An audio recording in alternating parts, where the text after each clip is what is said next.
धर्मवीर बलिदान मास, फाल्गुन शुद्ध प्रतिपदा, फाल्गुन अमावस्या म्हणजेच मुकरब खानाने संभाजी महाराजांना संगमेश्वराला अटक केली.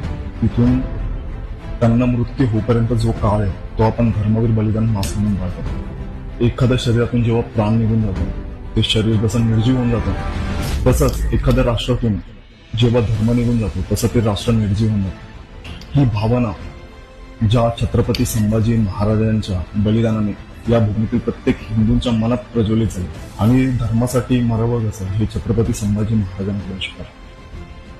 9 वर्षांच्या तुफानी आणि अशा खडतर कालावधीमध्ये छत्रपती संभाजी महाराजांनी मोगल अशी मोठी आणि परकीय औरंगजेबासारखा आशिया खंडातील सगळ्यात मोठा बादशाह त्यांची ती मोगल आहेत, ते मोगल अंगावरती घेतले. पोर्तुगीज, इंग्रज या लोकांशी त्यांना संघर्ष तर करावा लागलाच, पण त्यांच्या आप्त व स्वकीय यांच्याशी संभाजी महाराजांना संघर्ष करावा लागला.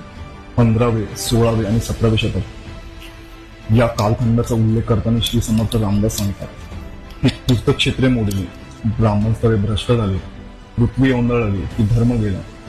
अशा या यवनांनी हिंदू धर्माचा उच्छेद मांडला होता. अशा परिस्थितीमध्ये देव, देश आणि धर्म यांचे रक्षण करण्यासाठी छत्रपती शिवाजी महाराजांचा जन्म झाला.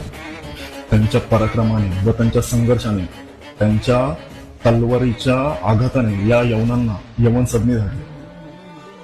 त्यांचा पराक्रम एवढा मोठा होता की या भूमीतील प्रत्येक हिंदूंना नवीन तेजाची व पराक्रमाची पालवी फुटली नाही. याच अशा छत्रपती शिवाजी महाराजांच्या पोटी जन्माला आलेला हा मराठ्यांचा छावा म्हणजे छत्रपती संभाजी महाराज.